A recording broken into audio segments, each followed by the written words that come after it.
Last week on sailing Bagheera, after navigating a couple of rough passages, Cheryl and Murray enjoyed a couple of nice walks and we saw lots of wildlife.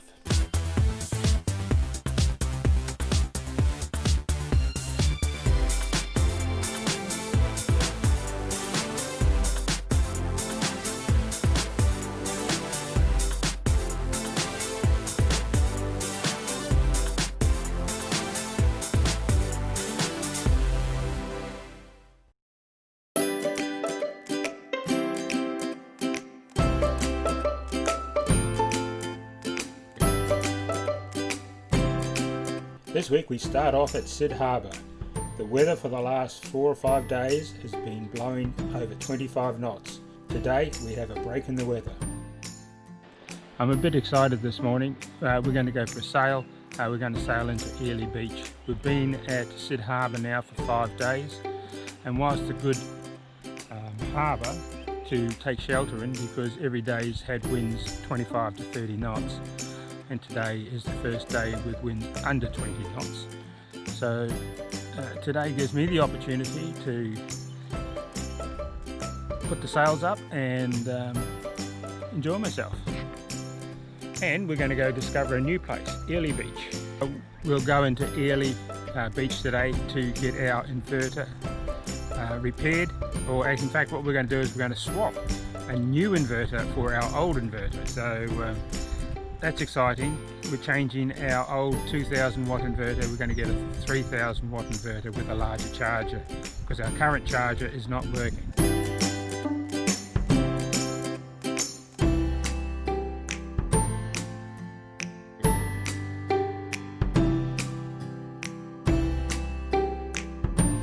Sadly, coming into Airlie Beach, it's a really dismal day. Hopefully it'll look nicer when the sun comes out. We're coming into Coral Sea Marina, which used to be Able Point Marina. Another dismal wet day. Not what we expected of the Whitsunday.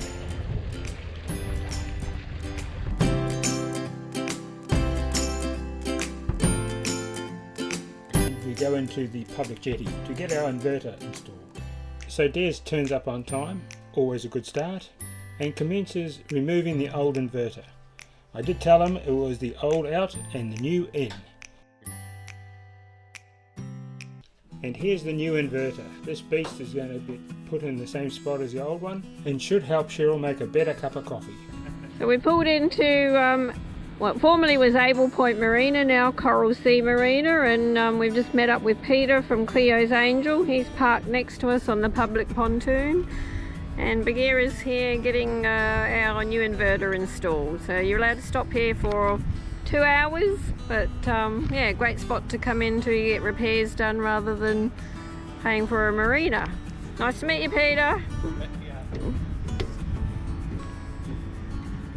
And it's next to the police pontoon, so we shouldn't misbehave. Next morning we decide to go shopping to reprovision and get a few things from some specialty shops. So it's back to the public wharf again, this time just in the tender.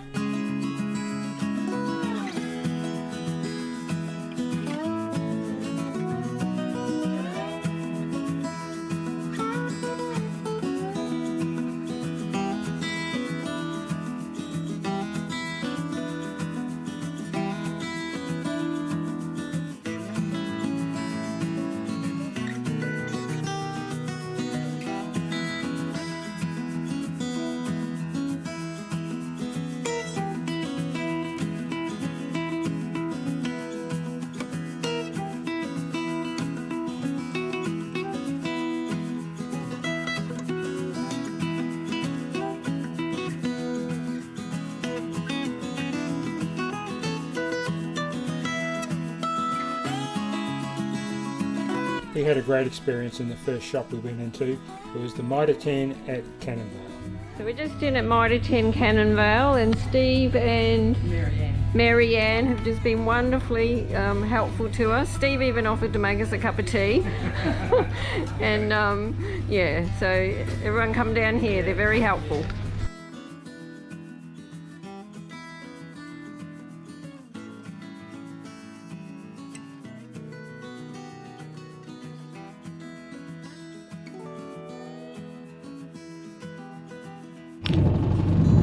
we gave in and caught a taxi back down from Coles because we've got rather a lot.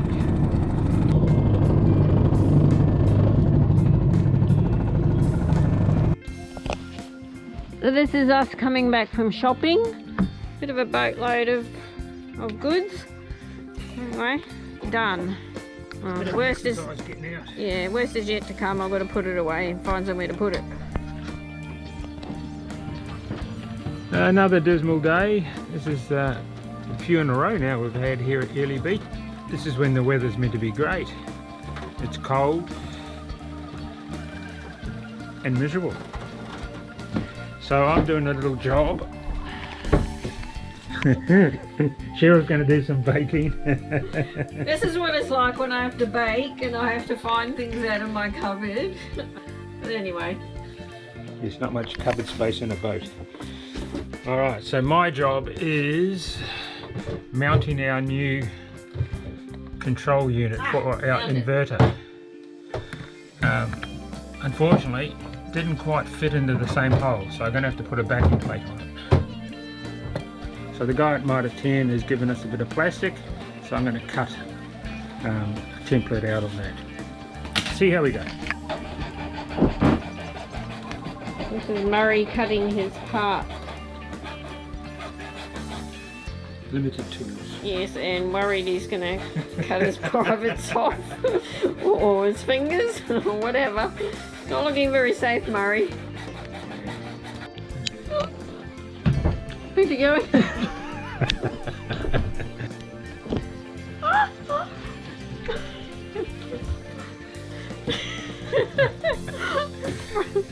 I just realised Murray's got his pants. That ain't going to make the video, you know. Murray's had his pants on back to front all day. Never noticed. Just coming out to video the drilling. Yes. Shouldn't you use a finer one? I did. I did. There's a little hole there. Just. So he's cut his template, now he's trying to drill out the middle.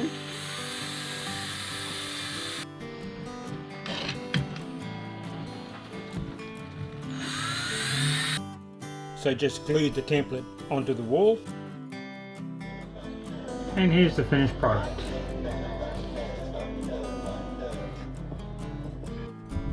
This is our 5th day in Airlie Beach, and it's been raining and dismal pretty much every day, so we've woken up this morning finally to sun. Murray's cooked a nice breakfast, so we're sitting out the back here in the sun for the first time in 5 days. Nice to see Airlie Beach in the sun, for sure.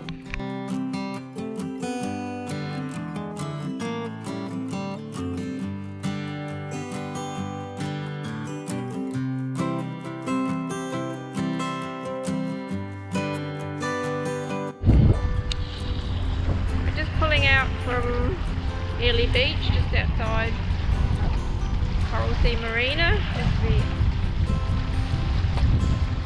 Nicer day today. Gonna head out to the islands and see what there is to see out there.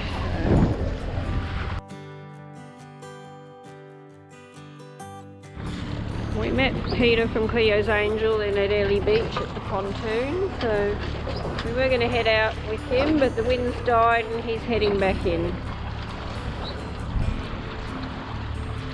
We'll keep going. So this is the life, relaxing on the front of the boat. We're just motor sailing. Wind's died, but what a beautiful day. Heading to Hayman Island, Blue Pearl Bay. It's beautiful out here on the deck. I had 5 or so days of no sun at all and lots of rain, so our batteries really need recharging. So we've come out for a bit of a sail, but have had to motor sail. The winds have really dropped, but that's great because maybe now our batteries will be charged and we'll be good to go for a few more days. It's courtesy moorings out here, but we just have to look for either blue or green, which is the right colour for our boat. We're just going to cruise past and have a look at all of them and check out which is most suitable. So we're going to catch up with Mark on Three Little Birds 1, and maybe tag along with him as he goes out to Bait Reef. He's just pulled up. We're down at the other end of the beach, but we're just having a bit of a walk on the beach.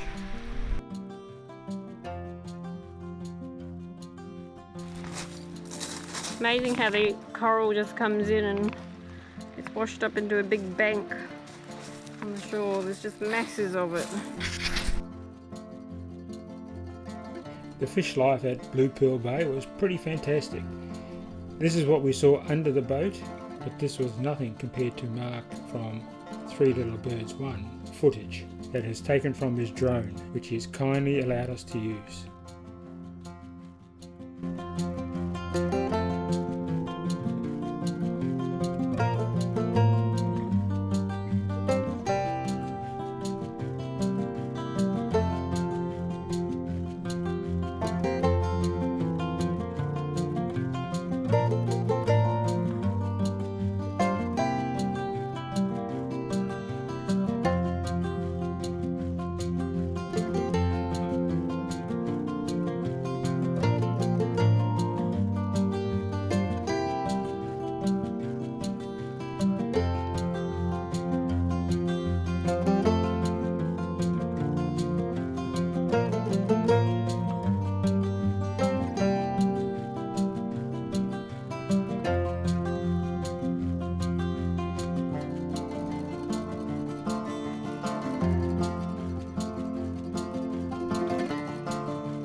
Continuing on with our tips for boating life, part of the considerations we had when we started this journey was what kind of boat we wanted and what you preferred and what I wanted in a boat. My idea of things was a lot different to Murray's.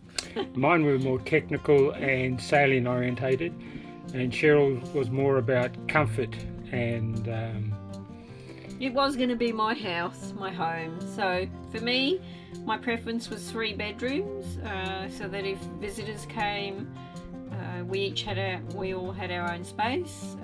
So that means 6 berths. A lot of boats we looked at either had only 2 bedrooms or 2 3/4 berth, which probably would have been okay, but we wanted minimum that. Cheryl's idea about that was she anticipated at some stage our 2 boys would come visiting with their partners and would need the extra space. If that's to ever happen, but it hasn't happened yet. Especially with COVID, I live in hope. 2 toilets was my preference. I would have loved electric, of course. I haven't got that yet, but maybe one day I'll get 1 electric toilet at least. 2 showers. We found that in the end, 2 showers wasn't really an absolute necessity. We actually have 3 because we've got one on the deck as well. But the second shower, which is actually in our ensuite, we don't use. So 1 really good shower is important, and a deck shower. An outdoor shaded cockpit area was really important to me. I burn very easily, so being able to get out of the sun was, probably one of my top criteria, if anything. We did see a few boats that really ticked all our boxes but didn't have that cover for the outdoors, so we looked at the cost of putting those on as well. But yeah, especially to have shade over you when you're sailing is really important as well, and protection. I also wanted a decent fridge freezer. I didn't want just the old boat fridge in the Yeah, most boats come with a box type fridge or freezer that you have to reach into, really like small. A little chest, the chest fridge and freezers. So ours is a bit different that we got here at the moment, so that was a bit of a plus for us. I did prefer also to have leather if possible on the saloon couch, because wear and tear and if you're wet with cozzies and things like that. I preferred no carpet. I'm quite happy my boat's got no carpet on it. You can put some mats down, but much easier for cleaning up sand and all that kind of thing. Washing machine was a criteria that I was interested in, but it turned out we had to replace it soon after we had it, so it really shouldn't be a main criteria to you buying a boat. Same with air conditioning. This did come with air conditioning. That was just a bonus. Never used it. I did prefer the new look of all the white and the greys inside. I love that rather than the the warm wood. We ended up with warm wood, and basically now, it is what it is. And you had a specification also that the boat had to be no older than in the 2000s. Yeah, we did look at some really nice boats that were older than that, but I just felt we needed something in the 2000s at least for resale, maybe eventually, but... Yes, and Cheryl's idea and concepts were different from mine. I looked more along technical issues. I wanted things like inboard diesels as opposed to outboards. I needed things like an autopilot, a chart plotter, depth sounders. I would have loved to have a fish finder as well. I think my chart plotter does have a module for that, but we don't have that at the moment. One thing I was looking at was water supplies. Because we're liveaboard, we need a lot of water, or we need constant water because we don't want to go into the marinas all the time to fill up. So our water storage is adequate, but it becomes pretty good once you've got a water maker, which we have. So that's another consideration you wanted. Together with your fuel capacity, make sure that you've got enough fuel to get from A to B if things go bad. I would have loved some performance in the boat, like having something maybe a little bit lighter than this floating apartment, and can cruise along at about 7 or 8 knots, whereas to us a good day's sailing is 5 knots. So a little bit more performance, and I'm always trying to get a bit more out of the sails fiddling around. And you definitely need good sails, and you definitely need good rigging. We had neither of those. We got adequate sails and our rigging was poor, so we've updated and renewed all our rigging on the boat at our expense, but that was just part of the purchase deal. We knew that at the time when we looked at the boat. Also good anchoring, because we're going to rely on anchorage wherever we go. We need good anchor and good chain. And finally, and we're still striving towards this, is to get a self-sufficient power, so that hopefully the sun will, through the solar, plus our inverter and our generators and things like that. We'd love to be just totally self-sufficient on solar. Wind is something we looked at, but in the end I think we said no to solar, to wind. Generator, yeah. People tell us they are very noisy. Definitely have benefits when there's not a lot of sun, because what do we do? Days and days of no sun. We have had days and days of no sun, and had to run the generators or the motors just to keep us in some sort of power. So, that's what I was looking at. That was our list. Your list will be different. You'll have different needs and requirements depending on how many people are sailing. Obviously, if you've got a family, you're going to need more water storage than what we did, but that's something you have to consider. I'm sure you've got your own list, but that Good was luck. ours. And that's where we finished this week at Blue Pearl Bay, Hayman Island. Join us next week when we visit the outer reefs of the Great Barrier. Thanks for watching, and don't forget to subscribe to our YouTube channel. We appreciate your feedback, so please leave a comment below.